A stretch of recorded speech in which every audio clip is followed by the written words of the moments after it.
we ever seen a movie that we thought we were like, this will be an iconic film for all times, and then come back to it and then be like, what happened? You mean like a cult classic? I mean, Then technically, it is considered a cult classic. uh, That I doesn't mean it still holds. well, I freeze on that because there are some movies that should never be made. There are movies where the director, writer, what have you, make these films that there were once made good or very entertaining films, and then somehow they lost their touch.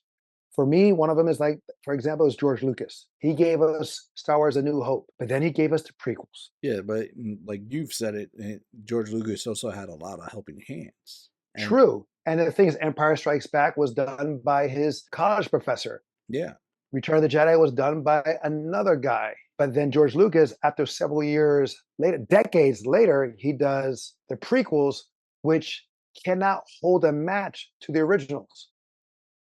That being said, we have a movie here that should have been was made for television, even though this movie spewed off two sequels. I know for a fact it did get the one. I thought there was a third. I can't find it, but there was definitely Cyborg 2 with Angelina Jolie. This is, I believe, Van Damme's sophomore, no, junior film.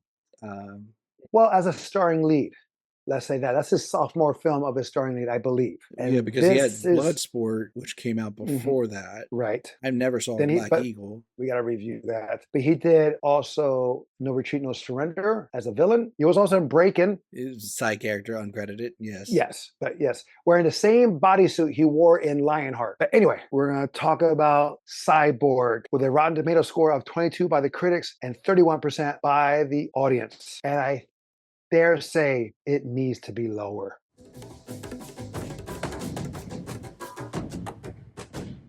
Welcome back to Tales of Two Bros. My name is Angel, I'm a Don. where we give you a review at least once a week. Spoiler alert. This was my choice. Yes, And it was. this is where nostalgia is a tricky thing. I remember this as a kid and being like, this was a fantastic film. And it would play like all the time on TV.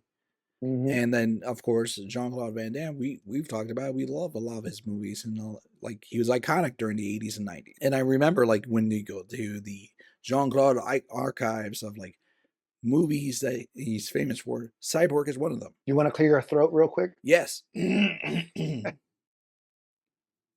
So Or drink some water? don't got any. Well, let's go here because I don't really blame Van Damme for this, even though we can. Yeah. It's he should have said no. But this is written directed by Albert Pyun. Now, I've seen some of his works prior, and I liked it. Now he has a running theme because he's kind of like does the same kind of stuff. Because there is, like I said, like I seem like he's into sci-fi. So we have here where I thought was great. I was entertained by it. It's called The Sword and the Sorcerer. Oh, okay. Cyborg Nemesis, The Dark Rift, Radioactive Dreams, Dangerously Close. Which was crazy because at the time there's the actors that did these movies were pretty like A/B talent. Vicious Lips, The Smithereens, Blood and Roses, which is a video, Down Twisted, Alien from LA, Journey to the Center of the Earth. He did also the original Captain America that went straight to VHS. Yo, I remember that. Yeah. And I was like, I wanted to see it so bad. And then after I saw it, I was like, why did I want to see it so bad? Mm-hmm. He also did Kickboxer 2, The Road Back, Blood Match, Doll Man. Have you seen that one? I saw Doll Man. Yeah, I remember Doll Man. Nemesis, Brain Smasher, A Love Story, starring Andrew Dice Clay, Knights Arcade, Kickboxer 4, Hong Kong 97, Spitfire, Heat Seeker. Gary Daniels is in that one as well. Ravenhawk Yep. with Rachel McClish. That was her second film after Iron Eagle 2. Nemesis 2, Nebula, Adrenaline, Fear the Rush. Mean Nemesis 3, Guns. Time Lapse. Nemesis 4, Death Angel, Blast. Yes, Mean Guns with Christopher Lambert, The Highlander. Crazy 6, Postmortem. So this guy has done a lot of work. And then we see Cyborg. I was like, how the hell this guy kept on working after Cyborg? I Yeah, he mean, died in there's a market 2022. for those movies, apparently. Well, yes. Okay. So this movie it came out to the theaters because Van Damme was a big to-do guy. Did it go to the theaters? Yes. Oh my god. After Bloodsport, he was a known guy. I saw this in the theaters. What am I talking about? I saw this in the theaters. I didn't. So Well, I know you didn't. Yeah, I know you didn't. But to go over also the actors, you have Van Damme playing Gibson. You have Deborah Richter playing Nadi Simmons. That was the girl he found as his partner in a sense on the road. Mhm. You have Vincent Klin playing Fender. Then you have Dale Hudden playing Pearl Prophet. That was the cyborg. Mhm. Oh, Ralph Moeller. He was Brick Bardo. He was the one that got killed by Van Damme in a split Yes, which I'll talk about with a that later. stab. I know. It's like you can't see him walking. You don't see this guy standing on him with his split legs. Okay, well, talk about it now. Let's talk So about it. I'll talk about it. he's good. But 'Cause also before that, he's done a lot of films. He was in Gladiator with Russell Crowe. yeah. He also played Conan on the television series. Oh, he still does acting to this day. He's not, but I'm saying he's been in a lot. He's been in a lot of films. Remembering as a kid, and like, oh yeah, he just stood up on the walls and like it was like held in that position on the columns. No, apparently there's two metal Columns. columns right there on the walls. They're only maybe 7 feet off the ground, like 8 feet off the ground at most. Right. And then his feet are resting on top of those. So it's not like he's holding himself pushing against the No, walls. He's exactly. doing a split on that thing. Yes. And there's a huge gap above him to nothing. And I'm like, walking up, you can't see that, nor Right. the shadow or the guy Your in front of you. peripheral. There's a light shooting down. So if you're walking behind Van Damme, you will see that light going down and then it being broken by a person Well, even at waiting that, there like in a split. you could see Van Damme like this on the column. This is not a good angle of showing the display. But Right. if I'm walking up, I could visually see without even having to look up. There's a man doing a split right there. That's what I'm saying. His peripheral. If you're walking, like saying, but I'm saying that you have a light shutting down, Yeah. right? And that light will be broken by a figure or an object breaking that. Yeah. And Well, that's Van Damme. what I'm saying is there's not even a wall behind Van Damme. I understand that. The guy is walking behind Van Damme, like he's walking forward, Yeah. And and Van Damme's in front. he stops right underneath of him. Yeah. Like Van Damme could take a shit or fart it, and the guy would have smelled it, whatever. And plus, like I think there's water coming down, like it's raining or something like that. It's coming Mhm. down. Van Damme is getting hit with that water, so there's a break. There's multiple factors letting the guy know, hey, there's someone there. I was saying the guy, he should have seen Van Damme before he even got to that point. Oh, wait, maybe before. And then he stops there and then slowly looks up. Van Damme is there with a dagger, and all Van Damme does. Now, granted, the guy is like lower than him about 3-4 feet. Yeah, if that, yeah. And Van Damme is from here, he goes, huh. That's all he does with his So hands. he raises up above the head first. Well, I understand that, but I'm saying he goes, huh, and that's it. You would go further down and easily actually fall onto the guy to reach him. Yeah. It's so bad. But to go back in the sense of this movie, I know there's reports recorded that Van Damme hit some guy in the eye. Yeah, actually, that's part of the trivia on IMDb. Like, there was an accident where he wounded one of the other actors in a sword fight, and they got taken to court and got settled. Was it a sword fight, or did he get kicked in the eye with that boot? Well, they said it was a sword fight scene, and it permanently blinded the man in his eye. Yeah, I know he lost an eye. That I do. Mhm. That I do. This movie is so bad in the sense of acting. Even the martial arts was okay aspect of it. You know what? The one funny thing was like this was shortly after we watched Zack Snyder, and I was like, wow, I think I found his inspiration for all the slow-mo scenes, because there are so many slow-mo scenes, right? And the stereotype there of like is. Jean-Claude having to, they're recutting the scene and playing the same kick over and over and over again. Different angles. They showed different angles of the same kick, and I was like, no need for that. Yeah, No absolutely. need for that.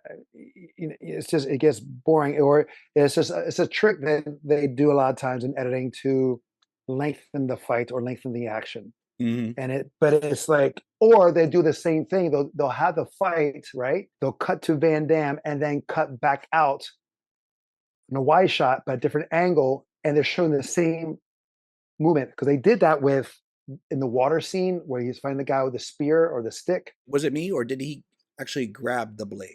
I think he grabbed the blade. Yeah, the guy was using the spear, and he just does a Yeah, spin, and he's supposed to be grabbing the staff, but he grabs the blade end. I think so too. But yes, in the sense they just show the same fight choreography in two different shots, and I was like, wow, that's lazy and very uncreative. I also forgot to mention I liked Fender, the villain, the main Mhm. guy. He's from Point Break. I'm not sure if you know that. He was also in Blood Match, which I mentioned earlier. But he was one of the surfer Nazis in Point Break. Oh, okay. Have you seen the one with Keanu Reeves No, and I've Gary seen Busey parts of and Patrick Point Break. Swayze? Never watched it entirely. Just add it into the list. Add into the list because that's one of the best action films still today. They did a remake. That remake cannot come close to the original. And that's why there's reasons why remakes should not be done on certain films, on a lot of films.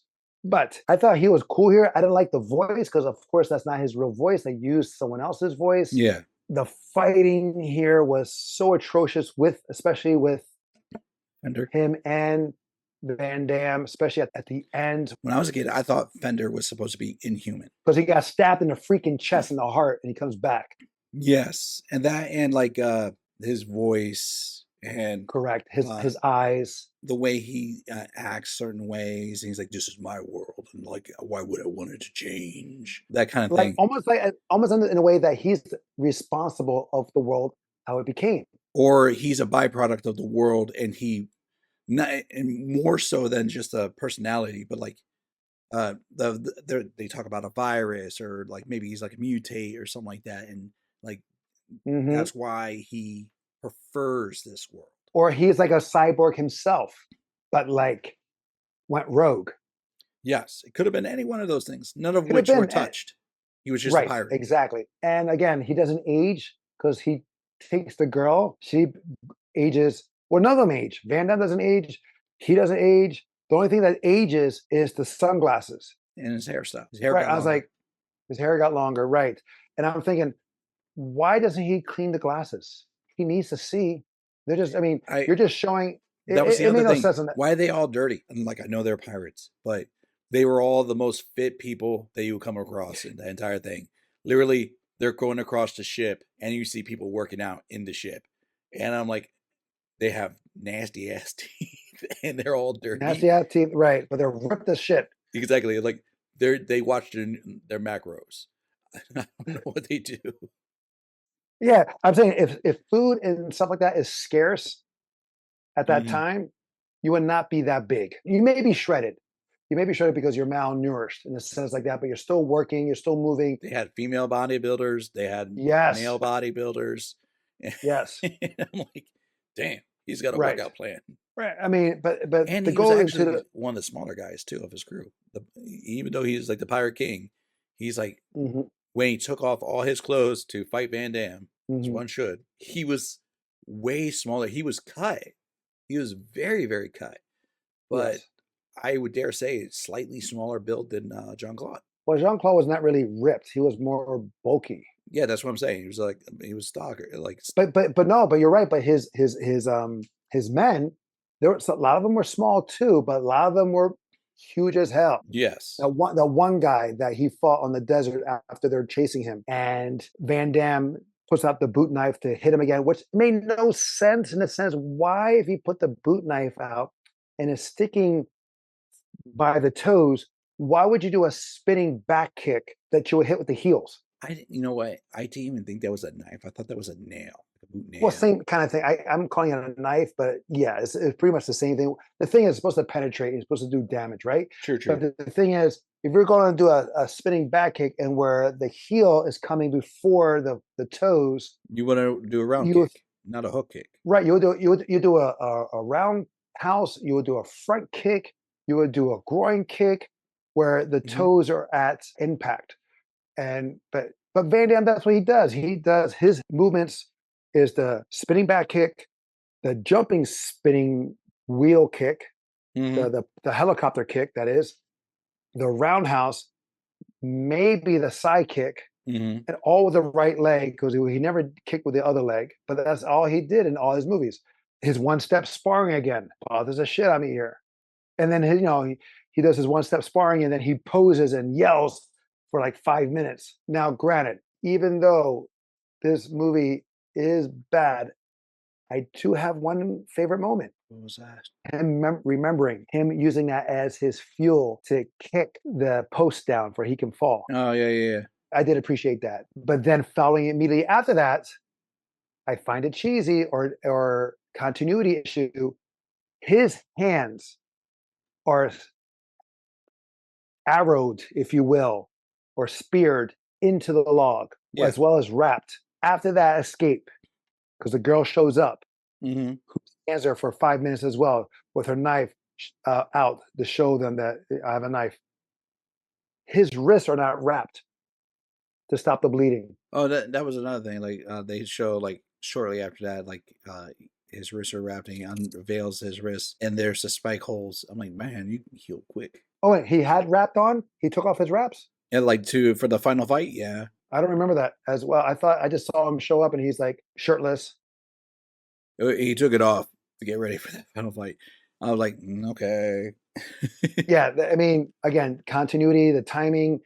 Yes, he should not be healed that well and be able to hold stuff. Hmm. It's just so bad. The fight I scene, when he was it before the tunnel scene that we were talking about, the fight scene where mhm, he's walking to Fender and one guy shows up and he takes all this time to kill the guy, keeping eye contact with Fender. Fender just pulls the gun and shoots him in the shoulder. I'm like, mhm. I thought this was gonna be more like everybody just keeps running up on him and just takes them one at a time. Nope. That's very Gary Daniels, Fist of the North Star. That's Yeah. that aspect. But right, no, and then the So thing with the knife, he throws the knife, and you see Fender go, "Whoa." He totally disappears, and the knife just keeps on going. listen, don't trust Van Damme where he throws that knife. That's I guess so that was because his after the guy's aim. eye. I remember that same scene, like he's hanging from a pipe and someone's getting aim on him. He's like, he loses the No, I know. pipe. Oh, this director, this movie, it could have had potential. That's what I was thinking to myself. I'm like, I knew about the sequels. I was not big fan on the Angelina Jolie one, and I never saw it, so I don't know. But the thing is, Cyborg 2 had better actors overall. I looking back on it now, memory wise, Cyborg 2 had a better story too, and better graphics too. But either way, if they took the original concept of Cyborg and they redid it today with good actors, slightly better story, better graphics, I could see this being a good movie. There was potential for this movie to be really good in the sense of the story, the overall story, but it could be done in a different way because, again, it's an apocalyptic event that's happened, Yeah. and the cyborg has the cure, if you will, or the answers. But it's just executed so poorly here, so poorly. Like I said, I haven't seen this movie since it came out in the theaters. It's considered a B movie, Yeah. and rightly so. There's good B movies and bad B movies. I It- used to say this was a good B movie. I stand corrected. okay, now hold up. Sorry, I can see why they did Cyborg 2. It was made for 500,000, Oh yeah, yeah, yeah. Budget and wise, and it. yes, but it grossed over 10 million. Oh yeah, that's So considered a that's a huge success. success. That is a success, even though the movie sucks. That is, again, it rode on the tail of Bloodsport and the physical ability of Van Damme. That's what it rode on. Oh my god, I just But this, realized what, opening weekend was April 9th. your birthday? But what? But It oh grossed yeah, no, no, over opening three weekend. No, million. no, no. But no, April 7th. Oh no, well, IMDb says opening weekend, April 9th. I'm looking at IMDb and it says April 7th. That's what I'm looking at the bottom of the page. Me too. No, okay, Me so too. you're looking at release date. I'm looking at the box office portion. Hello, I'm looking at everything there. I'm looking at here box office budget, 500,000 estimated opening weekend, over 3 million, April 7th. 1989. Gross worldwide over 10 million. I don't know why my IMDb decides to throw that shade at me then. Because it says release date was April 7th. Yeah, no, I see the 1989. release date April 7th, but on mine it says opening weekend, US and Canada, April 9th, 1989. Okay, let's do it real quick. Is April 7th a Friday or a Wednesday?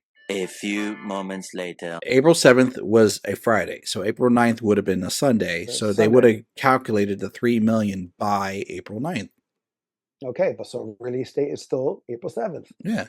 Okay. No, I said opening weekend calculation. Gotcha.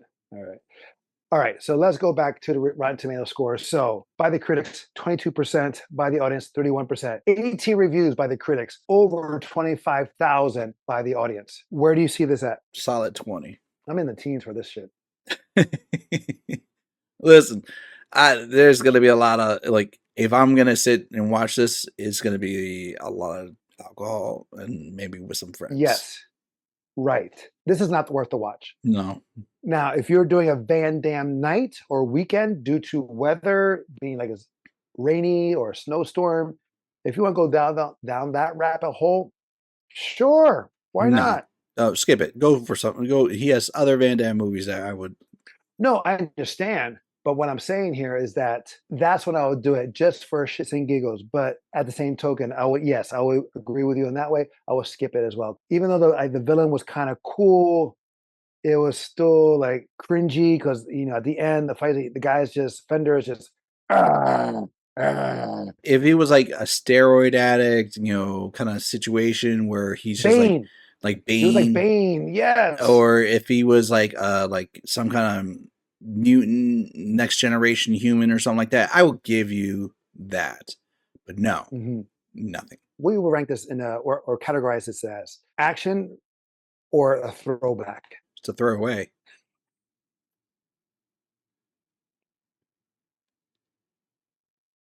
Fair enough. But okay, as a throwback, this is not worth the watch. What about action? Is this worth the watch for the action? Truthfully, no. All right, guys, that is our action review of Cyborg. Have you seen it? Do you have a favorite moment? Also, let us know in the description below if you would like us to review a movie or series. Until next time, we'll be the next time. I'm Angel. I'm Adon. Love you, bro. Love you too.